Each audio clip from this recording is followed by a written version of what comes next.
Hi guys, Steve Buchenroth from Midwest Corporate Air, back with you today on some videos about student pilot endorsements.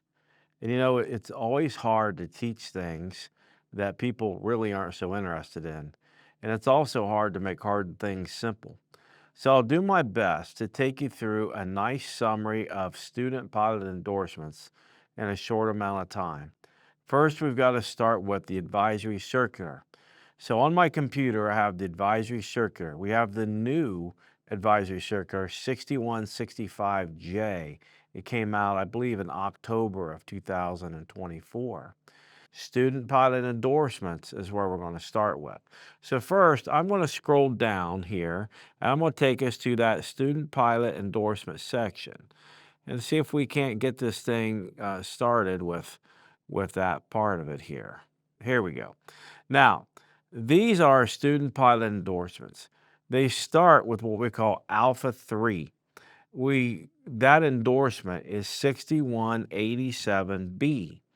But before we start that, let's see if we can't make it a nice way to really summarize these endorsements. So many people have contributed to this little phrase called Tim loves bacon.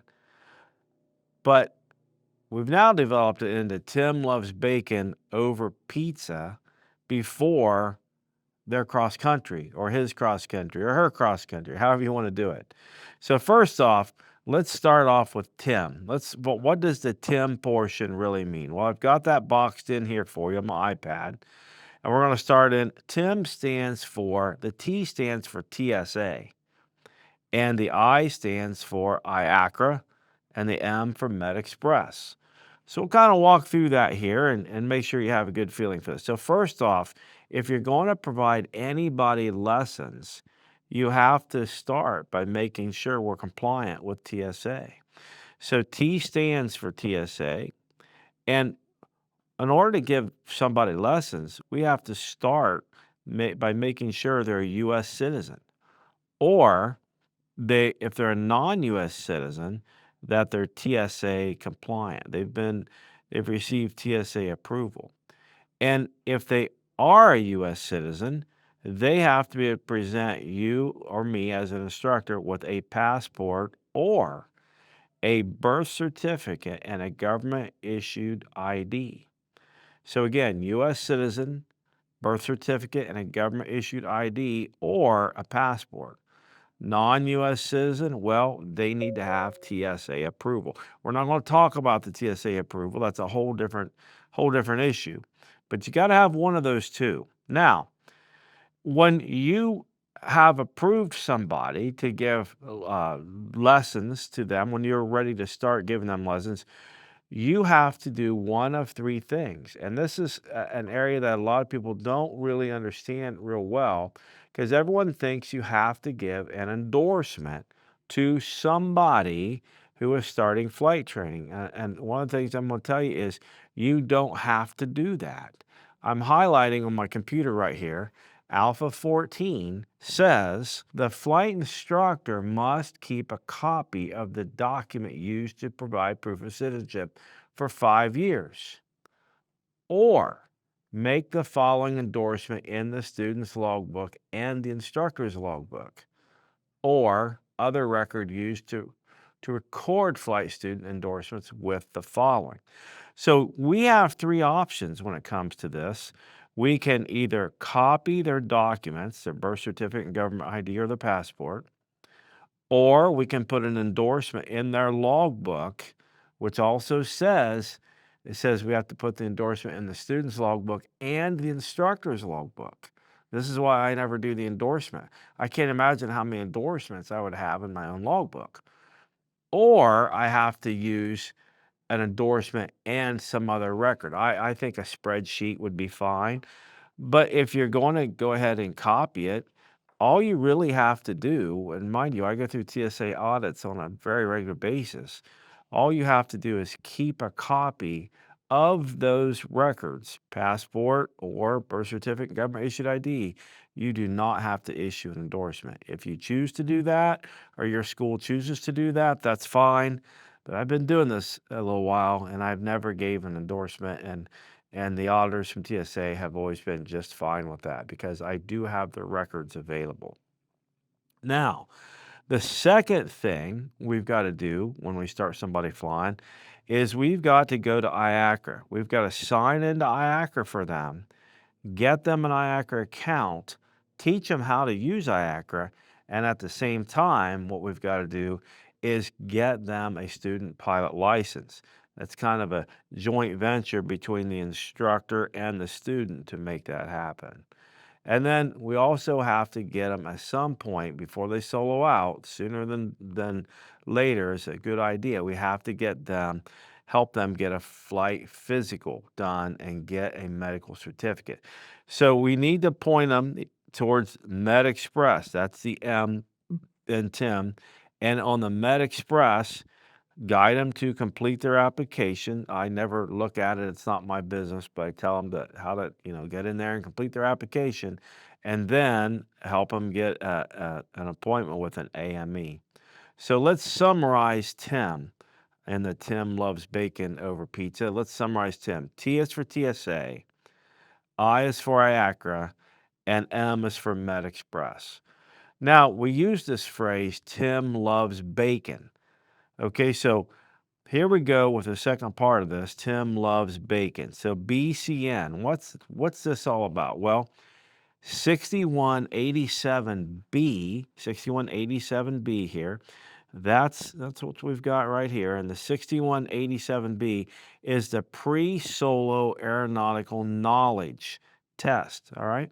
So there's 5 items. We've got to put together a test as their instructor that covers a minimum of 5 items. You'll find these in 6187 and the FAR aim. We are supposed to develop a test that covers applicable parts of Part 61, Part 91, the airspace from which they're going to solo. We also need it also needs to cover the operating characteristics of the plane they're going to solo in. And we need to make certain that we also cover the operating limitations. So it's the Alpha 3. It says, I certify, we're going to use the name Tim. I certify Tim has satisfactorily completed the pre-solo knowledge test of 6187B for the make and model of the aircraft that young Tim is going to be soloing in. And again, you got to cover the 5 areas, right? 61, 91. You've also got to cover the airspace, the operating characteristics, and operating limitations. Now, that's the first of 3 endorsements that needs to be done before Tim can solo. And again, those are in the word bacon, BCN. Now, the second endorsement that must be done is Alpha 4, also known as 6187 C1 and C2. That's the pre-solo flight training. And what we're doing with this endorsement, 6187 Charlie 1 and 2, we're making certain that Tim is safe and proficient in the 15 procedures and maneuvers that are presented in 6187D. Okay, now, when we look at this endorsement, it says, I certify Tim has received and logged pre-solo flight training for the maneuvers and procedures that are appropriate to the make and model of aircraft. I have determined I'm going to use the word he, has demonstrated satisfactory proficiency and safety on the maneuvers and procedures required by 6187 in this or similar make and model of an aircraft to be flown. So basically, this is a second endorsement we have to do and a series of 3 to solo your student out.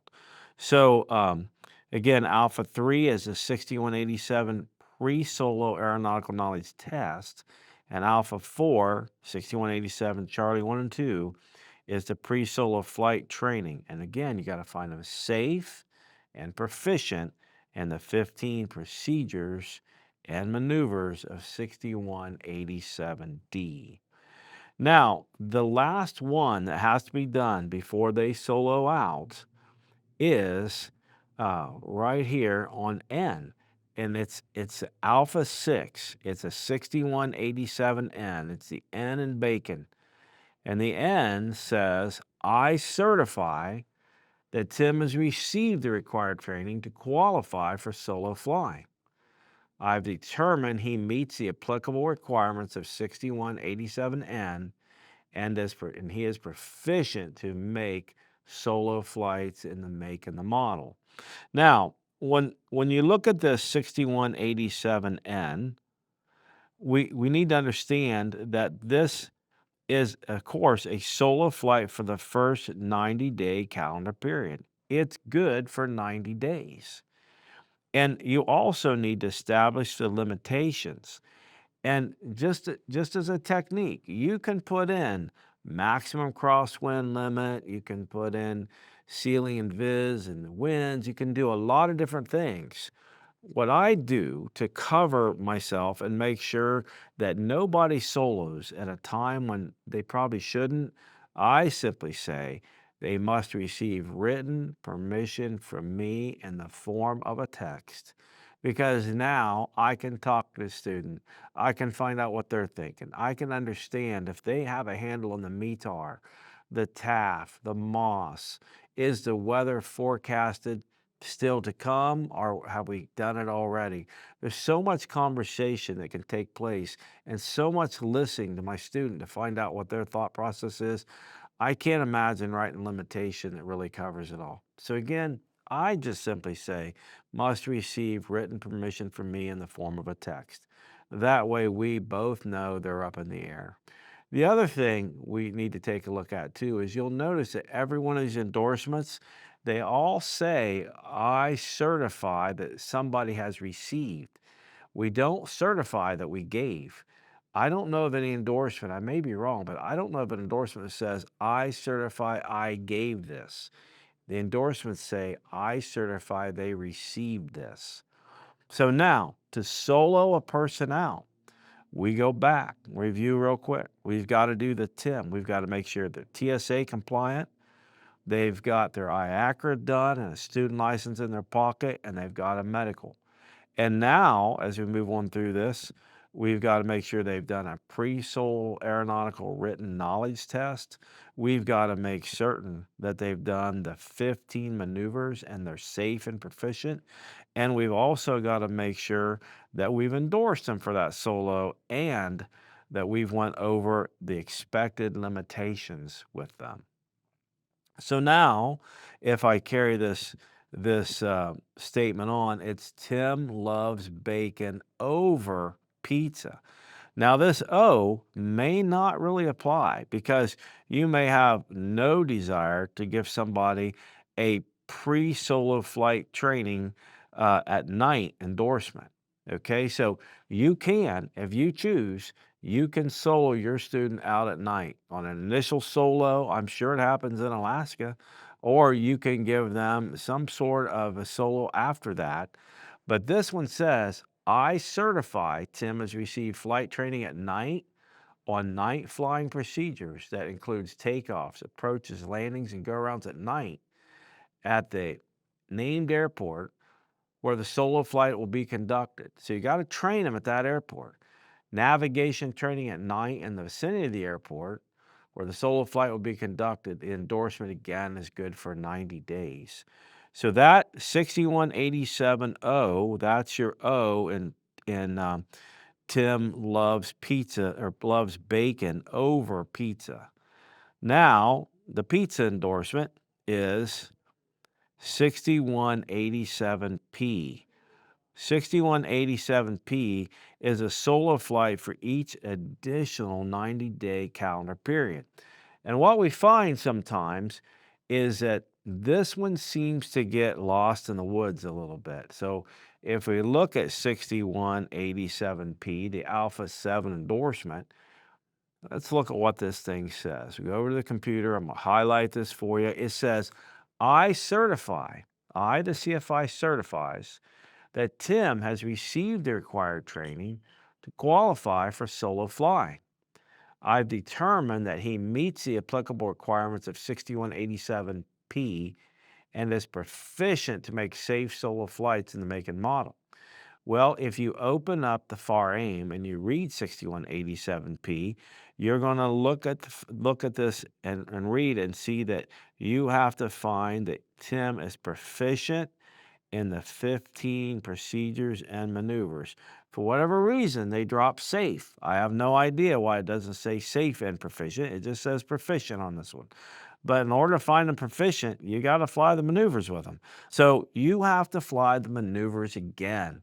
At the end of a 90-day period, you've got to, Tim can't fly anymore. You and he sit down, you figure this out, plan, you go out and fly all these 15 maneuvers and procedures again. And remember, when you look at 6187D, where these procedures are, and you break them out, there's really about 35 plus procedures and maneuvers, because there's not just takeoff, there's normal takeoff, and we get into, I'm not sure if it's a short field takeoff, but then we've got different types of landings.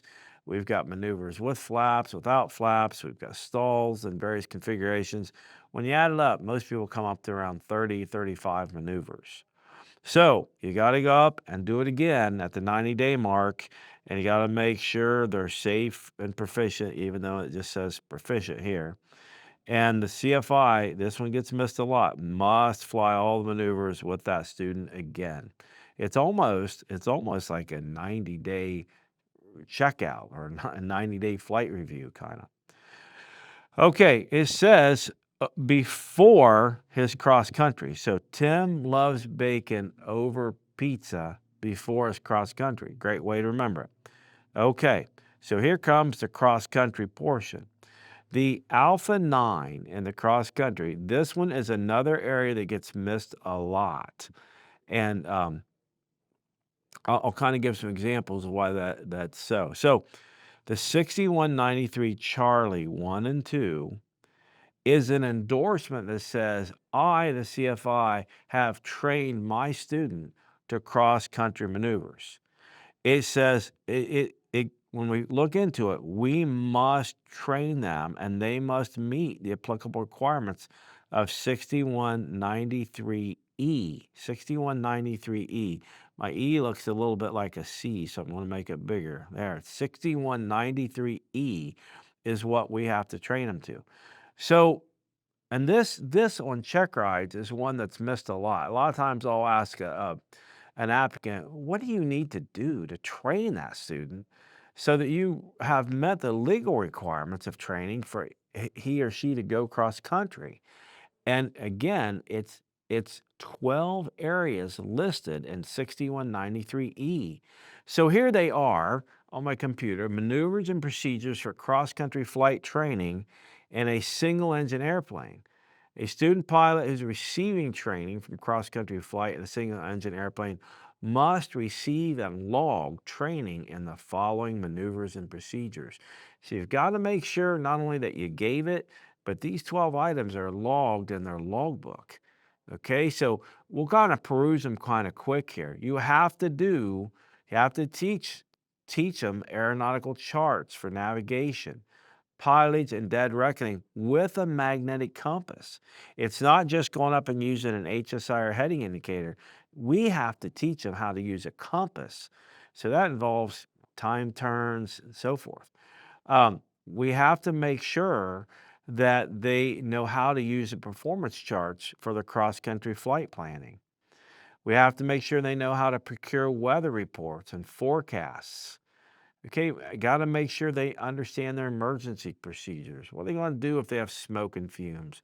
What are they going to do if they have a fire? What are they going to do if they lose an alternator? Those things have to be done before you can cut them loose in a cross country. You have to make sure they understand the traffic pattern procedures in and out of the airport where they're going to. Collision avoidance, wake turbulence, wind shear, all of this needs to be done. Recognition, avoidance, and operational restrictions of hazardous terrain where the cross country will be flown. Okay, you've also got to get into making sure they know how to use all the equipment that's in their airplane. Number 8 says, 6193E8 says, procedures for operating the instruments and the equipment installed in the aircraft to be flown. including recognition and use of proper operational procedures and indications.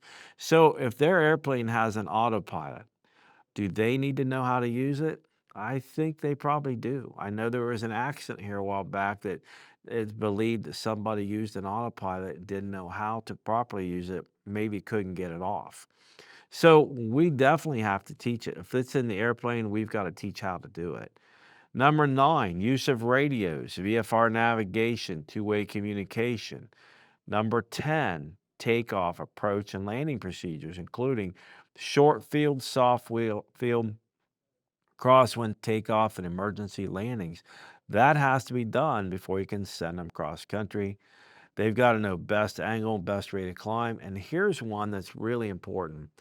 We have to teach them how to control and maneuver solely by reference instruments, including straight and level flight, turns, descents, climbs, use of radio aids, ATC directives. So the way we look at it at Midwest Corporate Air at our flight school is they need 3 hours of instrument flight by reference before we send them on a cross country by themselves. Okay, so that's 6193 C1 and 2, which takes you immediately to 6193E to make certain we complied with the 12 procedures and maneuvers in E. Now, the last cross-country endorsement here is Alpha 10 6193C3. That again says solo cross-country flight. What this is we as flight instructors have an obligation to review their flight plan. We have an obligation to review the flight plan and make certain that we are in agreement with what they're doing and that they're going to be safe. But remember, if you taught them their cross-country training and you signed off that Alpha 9 6193 C1 and 2, you do not have to be the person that reviews their flight plan. Any qualified CFI can review that flight plan.